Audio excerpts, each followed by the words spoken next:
Le 12 juin, c'est la journée internationale d'une maladie du foie peu connue du grand public, la NASH.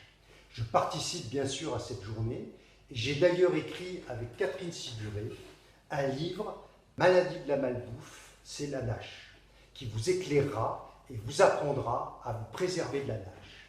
Si vous deviez retenir 3 points forts de ce livre, eh bien le premier, c'est que la NASH, c'est une véritable hépatite, c'est-à-dire une inflammation du foie causée par l'accumulation de graisse dans le foie. C'est pour cette raison qu'on appelle la NASH maladie du foie gras. Et quand je dis graisse, il faut bien savoir que le foie transforme le sucre que l'on ingère en graisse. On ne le dit pas assez. On peut donc avoir une NASH que l'on mange trop gras ou trop sucré ou les deux à la fois.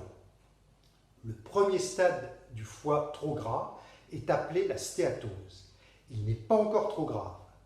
Parmi ceux qui ont un foie gras, un petit nombre seulement, 10% environ, va développer une inflammation grave, c'est la fameuse NASH. Mais cela fait tout de même plus d'1 million de personnes en France. Ce qui fait la gravité de la NASH, c'est que l'inflammation entraîne par réaction la fabrication d'un tissu fibreux par le foie. Je le compare dans mon livre à des fibres de plastique. Pourquoi ? Eh bien, comme le plastique, cette fibrose ne se dégrade pas ou très mal. Une fois qu'on l'a, eh bien, on la garde. Voilà. Quand les choses avancent encore un peu, le foie est littéralement envahi et étouffé par la fibrose. C'est la cirrhose. Et les ennuis plus sérieux peuvent arriver. La jaunisse, le liquide dans le ventre, un coma, une hémorragie digestive, etc. À ce stade, la transplantation du foie s'impose. Facteur de gravité supplémentaire, plus il y a de fibrose dans le foie et plus il y a un risque de cancer du foie. Et tout cela se fait en silence, très lentement, au moins 20 ans, sans signe avant-coureur. Les personnes en surpoids et les diabétiques sont particulièrement touchés par la NASH. Deuxième point, savoir si on a la NASH est aujourd'hui difficile, car il existe bien des examens qui peuvent vous dire si vous avez un foie gras, par exemple l'échographie. Il existe d'autres examens qui peuvent vous dire si vous avez beaucoup de fibrose dans le foie. C'est ce qu'on appelle les fameux tests non invasifs de fibrose, par exemple le fibromètre ou le fibroscan, etc. Mais il n'existe pas aujourd'hui d'examens qui vous disent si vous avez véritablement l'inflammation du foie causée par la graisse. Ou, si je me trompe, il y en a un, c'est la ponction de foie pour voir directement au microscope l'état de votre foie. Mais personne ne tient trop à faire cet examen. C'est pour cela d'ailleurs que vous êtes un peu perdu dans les chiffres de NASH que vous pouvez voir dans les articles. Ça peut aller du simple au double, car il s'agit toujours d'estimation. On ne peut pas faire une ponction de foie à tout le monde. Troisième point important, comment vous prémunir de la NASH ? Il est toujours temps d'agir. Nous mangeons trop gras et trop sucré, et nous sommes trop sédentaires.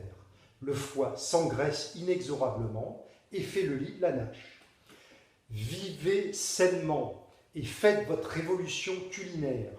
Cuisinez vous-même, vous saurez ce que vous mettez dans votre assiette. Passez à l'eau, avec ou sans bulle. Plus de sucre ajouté, évidemment, plus de sucre dans le café. Évitez les situations à risque de grignotage ou les tentations. Par exemple, évitez les murs de soda ou d'alimentation hyper grasse ou hyper sucrée qui vous sont imposés dans les supermarchés. Faites la chasse au sucre caché en regardant les étiquettes. Utilisez les codes couleurs du Nutri-Score, qui devrait d'ailleurs être sur tous les aliments. Téléchargez une application sur votre smartphone qui vous permette de scanner les codes barres des aliments et vous renseigne simplement sur leur nocivité éventuelle. Et puis, bougez, bougez, bougez. Marchez, prenez l'escalier plutôt que l'ascenseur, faites du vélo, de la piscine, tout ce que vous aimez qui vous fasse bouger. Et puis, il faut savoir, il faut également un sursaut collectif. Soutenez nos politiques, les députés, les sénateurs courageux qui veulent rendre l'étiquetage Nutri-Score obligatoire sur tous les aliments, qui veulent une taxe au sucre, Soutenez les pétitions dans ce sens.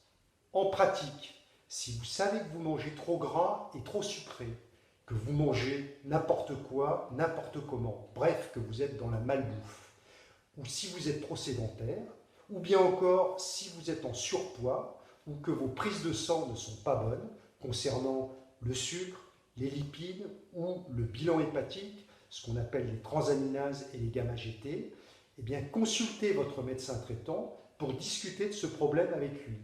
Lui seul sera à même de vous conseiller et de vous prescrire éventuellement, selon les cas, une échographie, des tests plus spécifiques non invasifs pour la fibrose, ou éventuellement de vous orienter vers un spécialiste. Souvenez-vous, c'est vous qui avez le dernier mot en choisissant les aliments moins gras et moins sucrés dans votre assiette. Et vous verrez, c'est vous qui avez le dernier mot et il est toujours temps d'agir.